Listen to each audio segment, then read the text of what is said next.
When it comes to Sonic Frontiers, we know that they're going to be going a different route than they have been in the last 10 years when it comes to Sonic stories. Sonic stories have obviously been not the greatest, and the tone has been extremely different. We went from quote-unquote shonen style-esque Sonic storytelling to more Saturday morning cartoon-like Sonic storytelling, with minimal plot elements and things not really mattering, and more so they just try to make you laugh and have cool moments with the character, which I think they fail on in both ways all throughout the 2010s with Sonic the Hedgehog. But Sonic Frontiers is very clearly going to be going a different style compared to the 2010s and even the early 2000s with the quote-unquote shonen style. But before we discuss that, hey, I see you there. You guys keep coming back. I see you. Since you keep on coming back, why don't you guys hit the subscribe button and help us reach our goal of reaching 20k as soon as possible. As I mentioned before, Frontiers is going to be moving away from the shonen style and whatever the 2010s were. And in a Famitsu interview, they actually said that they're aiming for young adults for the mature themes of the story. They're trying to add more depth into the story that they think will be more enjoyable for young adults rather than children, because their new philosophy with Sonic is that now classic Sonic is the one that's for children nowadays. They had mentioned this a while back when Origins was coming out. They're shifting for classic Sonic to fill the boat for children and modern Sonic, or I guess 3D Sonic, to be a bit more for the hardcore fans. Which I don't think that's a terrible idea. I mean, I don't think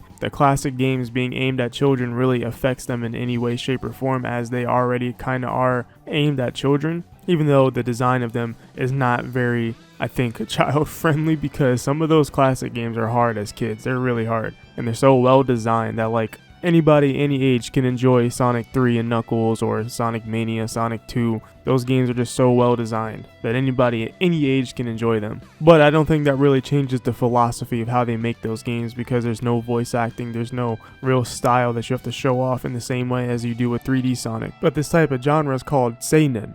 It's kind of similar to the word like shonen, but it's seinen. And seinen in Japanese just means young man or young men.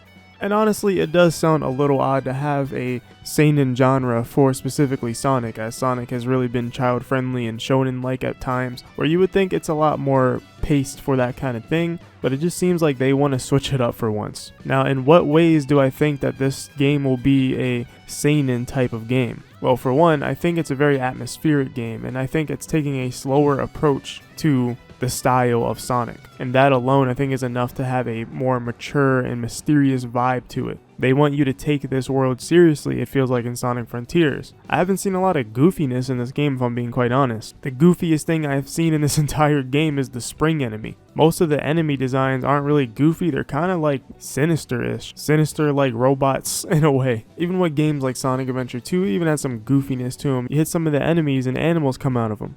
I'd say the most goofy or cutesy thing are the Cocos. That's probably the goofiest thing about this game, and I guess Big the Cat too. But overall, this game has a very like business vibe, like where Sonic's here on business. That's what this is. He's getting his friends back for real. And I honestly think this is going to be an interesting kind of vibe for a Sonic game, because we've never had a game that's going to be this toned out, I feel like. And in a previous interview, they talked about some of the characters, like Eggman, on how this isn't going to be a good guy versus bad guy story, and how they were going to make Eggman feel like a full fleshed out human being, which is a very odd statement. It just seems like they don't want to do the classic, let's stop Eggman, let's stop this person. And I think that's evident so far with the tone of the story. Sage, who is floating around in this entire game, seems like an enemy, and sometimes they don't really seem like an enemy. Maybe Sonic Frontiers isn't really trying to have an enemy. Maybe it's just more so a perspectives kind of thing with the characters that are in this game. From this character's perspective, Sonic is an enemy, or an intruder. Or from Eggman's perspective, he's just probably, I don't know, he's going through it or something, because they said that they're fleshing him out. And I think if they double down on that whole perspectives thing with the characters, then it will make the story a lot more interesting, because it won't just be,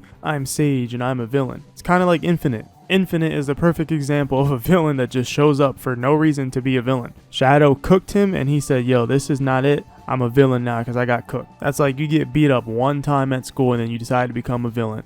Wait.